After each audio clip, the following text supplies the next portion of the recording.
Craig here. I did promise you guys that I was going to make a video of this weather radio. So here it is. Branded First Alert. Excuse the antenna. It is quite large. You have an LCD display over here. And your warning lights and then power light up there. I'll explain all these various buttons in a minute. Your volume knob's over here, and then you have an adjust knob over here. I'll also explain what that is for in a little bit. You can see here that it's beeping. Alert volume, high, low, and off. Basically, that's saying if the weather radio is going to go off, what volume is the tone going to be. Alarm 1 and alarm 2. You have different settings for alarm clocks. Obviously, your snooze button is going to silence those if they go off. Only for like 5 minutes. Here's the back of this. You have a remote alert port, obviously for external visual devices. You have an alert audio out port. I'll explain what that is in a bit. An external antenna. That one's obvious. And then a 9-volt AC or 12-volt DC plug-in. Power source, obviously. And here's your back. This is the First Alert WX-268. It is a dual radio receiver for public alert and EAS. And it takes 5 AA batteries. I can take one of those out here and show you what's in here. So, over here, this little jack, you call it the program jack. It's kind of like your cloning port. This switch here, go ahead and take some more of these batteries out so you can read this. Make sure the battery type switch is set to alkaline unless rechargeable batteries are installed. That special and normal switch I think has something to do with the battery, like the type of rechargeable battery, but I'm not sure. And then up here is your battery selection switch. So if it's to the right, it's got to be to the right for alkaline type batteries, which these are. It's got to be to the left if you're using rechargeable batteries. I'll go ahead and get all those back in here. Yeah, AA batteries only. Obviously, if you're using the power supply, you don't have to put batteries in it. That's just recommended, and the thing got mad because I took the batteries out of it. That's an easy fix, though. Let me turn that off. Oh, and if you turn the alert volume to the off position, it doesn't beep when you push buttons. I kind of on the fence about that feature because I'd prefer it if it was totally, if it just wouldn't beep at all when you press buttons, no matter what alert volume is set to. Tonight, mostly cloudy with a 40%. Go ahead and turn it on there. Thunderstorms until midnight. So it receives weather band, FM band, and AM band. Well below normal temperatures as we're in the mid to low 70s. Some areas only in the 60s north of Interstate 80 this afternoon. We'll develop In the upper 70s. North wind 5 to 10 miles an hour. Yeah. Tuesday night. Your program button here, that gets you to your main menu. Sleep button, it's just like it sounds. Play it for a certain amount of time, Mostly sunny. or have it on for a certain amount of time, and then make it Northwest wind turn 5 off, to 10 miles go an to hour. sleep. Wednesday Snooze night, button, obviously mostly silence clear. alarms. Low around 60. Speaking of the alarm clocks, what you can do is to set them, you hold down the alarm, then you use your adjust knob over here to set the time. And then the previous and next button say what you want the alarm to do. So you can have it buzz, which it's going to be like a rapid little beep like a regular alarm clock. Or you can have it turn on the AM band, the FM band, or the weather band. And that's the same with alarm 2. Over here you have your source menu. I'll explain that in a bit. Then your alert volume. That's basically whatever setting this little switch is.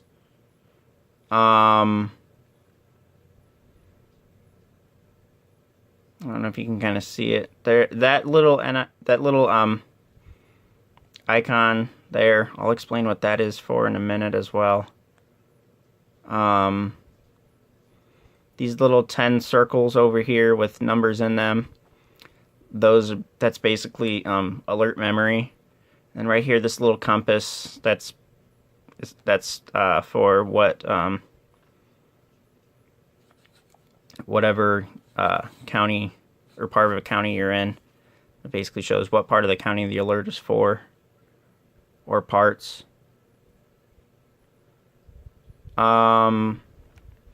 This whole part here, I'm not exactly sure what that's for. I'm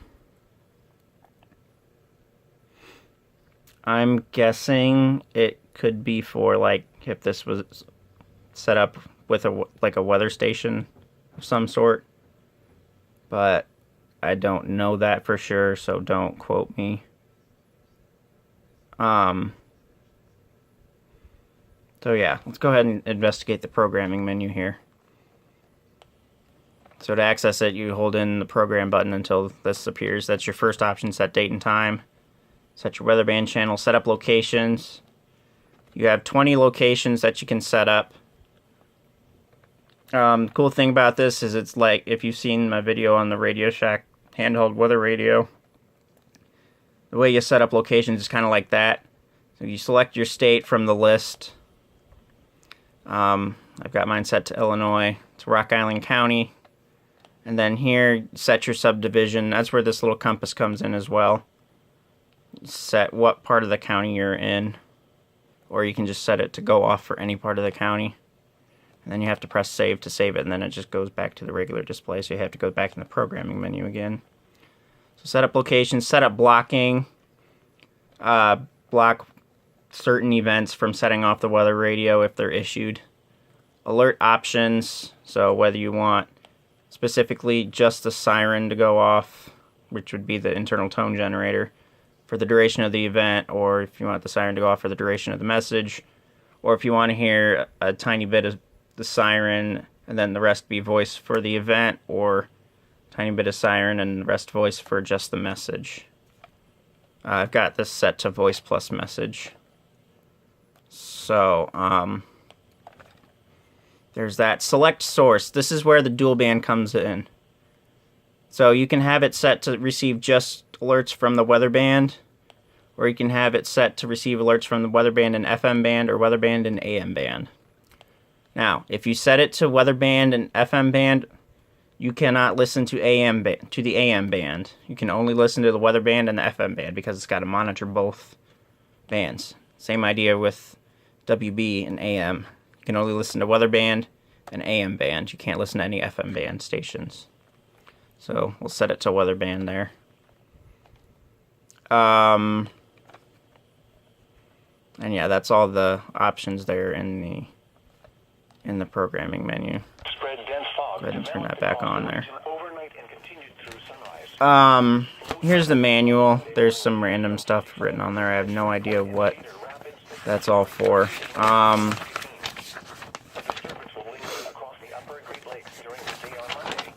Here's the entire thing, and then your LCD display there. High temperatures this afternoon will range from the mid-70s along and north of Highway 30 to the pretty self-explanatory. central Illinois.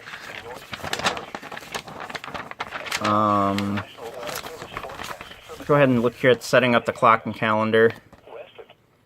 This can synchronize to the National Institute of Standards and Technology's United States Atomic Clock. So it searches for a time signal from that atomic clock radio, and it synchronizes to that.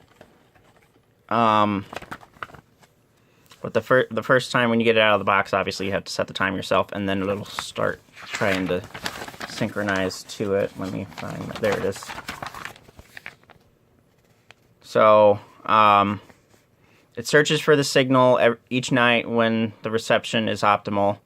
I think does it somewhere between like 10 p.m. and 2 a.m. usually.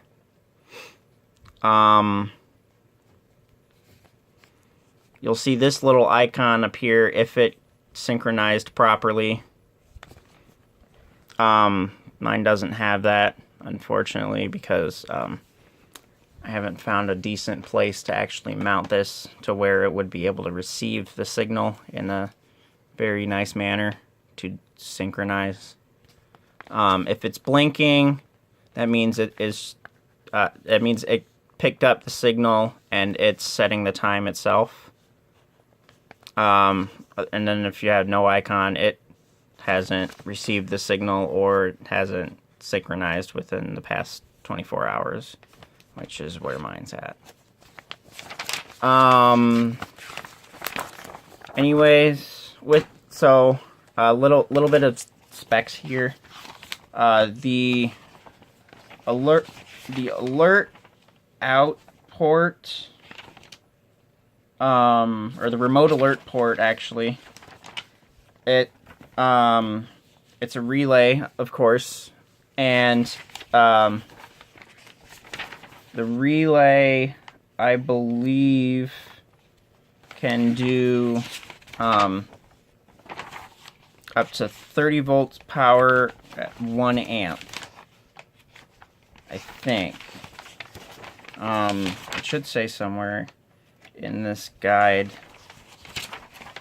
something about that.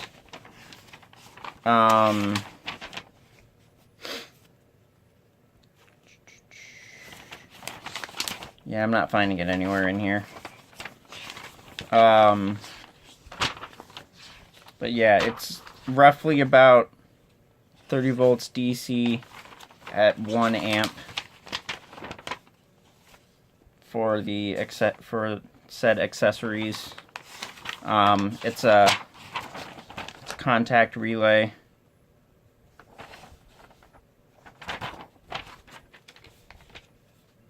Oh, there it is right there.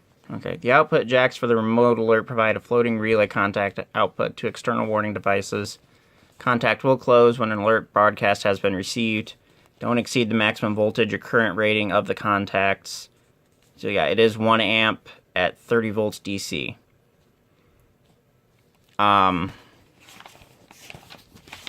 yeah, like strobes, if you want to hook it up to a fire alarm panel and set that specific zone to like do a specific event when the weather radio goes off, like say for like severe weather message or something like that, you can do that. Now the alert audio out. This allows you to take one of these 6mm headphone jacks, plug it in, and let you go to an external speaker for sound output. I'll go ahead and turn this on. There we go. So, Here are the latest turn it on, and as of 7 a.m. Monday. On the Mississippi River, Dubuque 9.8, Comanche 10.9, LeClaire 5.7, Quad Cities Lock and Dam 15, 7.6, Muscatine 8.0, and Keithsburg 8.2. The Watson River, near to it. So yeah, if you want to use it, if you want to hook this up to like a public address system, you can. You just have to use this this little cord here. This is just an extension. Yeah, you can hook it up to like a PA system or a fire alarm system or whatever. So yeah, that's the first alert, WX-268. Rate, comment, like, subscribe, you know the drill, and I will see you guys later.